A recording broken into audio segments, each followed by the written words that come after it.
Hi, இன்றைக்கி நம்ம சேனலில் ஒரு ட்ரெடிஷ்னலான ஹெல்த்தியான ஸ்வீட் ரெசிபி தான் பார்க்க போகிறோம். ஆமாங்க, ஆடி கும்மையம். இது ஒரு செட்டிநாடு ஸ்பெஷல் ரெசிபி. இதை பொதுவாக ஆடி மாத செவ்வாய் இல்லைன்னா வெள்ளிக்கிழமையில் செய்வது விசேஷம். ஆடி கும்மையம் செய்வதுக்கு என்னென்ன பொருள் தேவைன்னா, ஒரு கிளாஸ் வெள்ளை முழு உளுந்து, இந்த கிளாஸ்க்கு ஒரு கிளாஸ் எடுத்துக்கலாம். 2 டேபிள் ஸ்பூன் பைத்தம்பருப்பு, 1 டேபிள் ஸ்பூன் பச்சரிசி, அவ்வளோதான் இதுக்கு தேவையான பொருட்கள். வாங்க இது எப்படி செய்ய போகிறோன்னு இனி பார்க்கலாம். ஆடி கும்மையம் செய்வதற்கு இந்த 3 பொருட்களையும் வெறும் வானொலியில் போட்டு நல்லா செவக்க வறுத்து பொடியாக்கி வச்சுக்கணும். உளுந்து எடுத்தோம்ல, அதே கிளாஸில் ஒரு கிளாஸ் வெல்லம் எடுத்து பாகு மாதிரி காய்ச்சிக்கலாம். காய்ச்சின பின்னு அதை வடிகட்டிட்டு நல்லா ரூம் டெம்பரேச்சருக்கு ஆற விட்டுடுங்க. ஏன்னா மாவு சூடாக இருக்கும்போது கிளறக்கூடாது. ஆடி கும்மையம் செய்வதற்கு இனி ஒவ்வொரு பொருளாக வானொலியில் போட்டு நல்லா ட்ரை ரோஸ்ட் பண்ணிக்கலாம். ஃபஸ்ட்டு வெள்ளை முழு உளுந்தை நல்லா வானொலியில் போட்டு நல்லா வறுத்து செவக்க வறுத்து எடுத்துக்கலாம். இந்த ஆடி கும்மையம் ரெசிபியை கண்டிப்பாக ஒரு முறையாவது நீங்கள் செஞ்சு பாருங்கள். ஏன்னா அவ்வளவு சுவையாகவும் இருக்கும். அதே மாதிரி ஒரு ட்ரெடிஷ்னலான ரெசிபி, உடம்புக்கு ரொம்ப நல்லது. வயசானவங்களுக்கு, வயது வந்த பெண்களுக்கு, கர்ப்பிணிகளுக்கு, எலும்புக்கு நல்லா வலு சேர்க்கும்.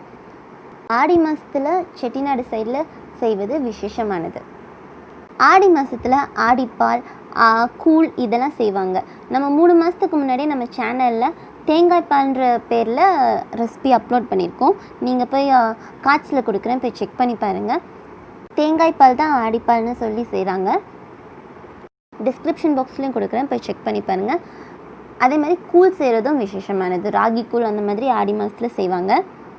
நல்ல செவக்க நம்ம உளுந்த வறுத்தாச்சு. இனி அடுத்து பைத்தம்பருப்பை வறுக்க ஆரம்பிச்சிடலாம். எண்ணெய் ஊற்றாமல் நல்லா செவக்க வறுத்து எடுத்துக்கோங்க. பைத்தம்பருப்பும் பாருங்கள் நல்லா சீக்கிரம் வறுப்பட்டுருச்சு. நல்லா பருப்பு செவந்த உடனே அடுத்து பச்சரிசியை வறுக்க ஆரம்பிச்சிடலாம். பச்சரிசி நல்லா பொரி மாதிரி நல்லா வறுத்து எடுத்துக்கணும். பாருங்கள், நல்லா அரிசி இருக்குது பொரி மாதிரி நல்லா உப்பி வர அளவுக்கு நல்லா ட்ரை ரோஸ்ட் பண்ணிக்கோங்க.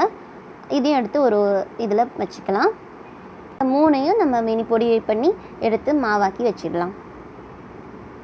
இப்போ வெள்ளைப்பாகை எடுத்து அடுப்பில் வச்சு லைட்டாக சிம்மில் வச்சுட்டு மாவை கொஞ்சம் கொஞ்சமாக கிளறி எடுத்துக்கோங்க. கட்டிப்படாமல் கிளறி எடுத்துக்கோங்க. நல்லா பொறுமையாக கிளறினீங்கன்னா கட்டிப்படாமல் இருந்துக்கும். அதான் நான் விஸ்க் யூஸ் பண்ணியிருக்கேன். 1 கிளாஸ் உளுந்துக்கு 2 கிளாஸ் தண்ணியே போதுமானதாக இருக்கும். பொறுமையாக கிளறிட்டே இருங்க.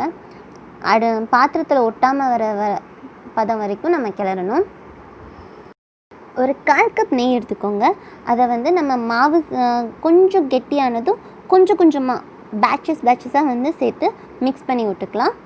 ஃபஸ்ட்டு கொஞ்சம் கெட்டியாக இருக்குது, கொஞ்சம் நெய் விட்டு நம்ம கிளற ஆரம்பிச்சிடலாம். ஆக்சுவலாக இந்த ஆடி கும்மையம் மாவை முன்னாடியே ரெடி பண்ணி ஏர்டைட் கண்டெய்னரில் ஸ்டோர் பண்ணி வைக்கலாம். 1 கிளாஸ் உளுந்துக்கு 100 கிராம் பைத்தம்பருப்பு, 100 கிராம் பச்சரிசி, இது எல்லாம் நல்லா செவக்க வறுத்து நம்ம அரைச்சி ஒரு ஏர்டைட் கண்டெய்னரில் ஸ்டோர் பண்ணி வச்சுக்கலாம். மீடியம் ஃப்ளேமில் வச்சு நம்ம இந்த கிளறிட்டே இருந்தோன்னா நல்லா கெட்டிப்படும். அதாவது சட்டியில் நல்லா ஒட்டாமல் சுருள வரும். அல்வா பதம் மாதிரி நல்லா சுருண்டு வரும். அது வரைக்கும் நம்ம நல்லா மிக்ஸ் பண்ணிகிட்டே இருக்கலாம். கரண்டியை வச்சு கெட்டி விடாமல் பார்த்துக்கோங்க.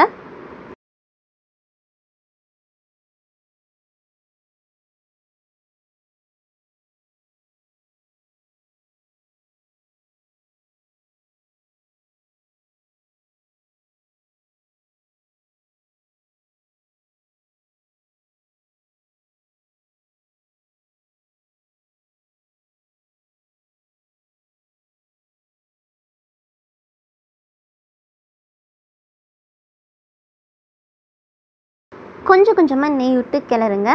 நல்லா கெட்டிப்பட்டுருச்சு. நீ நல்லா சுருண்டு வர வரைக்கும் கிண்டி நம்ம இறக்கிட வேண்டியதான். நல்லா சுருண்டு வந்துட்டுருக்கு. இன்னும் ஒரு 5 நிமிஷம் நம்ம கிளறுவோம். கிளறினோடனே நம்ம இறக்கிடலாம். ஆடி ஸ்பெஷல் கும்மையம் ரெடி ஆயிடுச்சு. குழந்தைங்களுக்கு ஹெல்த்தியாக இப்படி செஞ்சு கொடுங்க.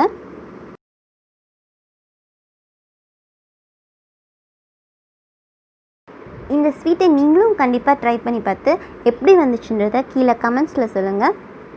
நம்ம சேனல் இப்போ தான் நீங்கள் பார்க்குறீங்களா, மறக்காமல் சப்ஸ்கிரைப் பண்ணிடுங்க. அப்படியே அந்த பெல் ஐக்கானும் தட்டுங்க. அப்போ தான் உடனுக்குடன் உங்களுக்கு நோட்டிஃபிகேஷன் வந்து சேர்ந்துடும். இந்த பாரம்பரியான ஸ்வீட் உங்களுக்கு பிடிச்சிருந்துச்சுன்னா மறக்காமல் லைக் பட்டன் தட்டிடுங்க.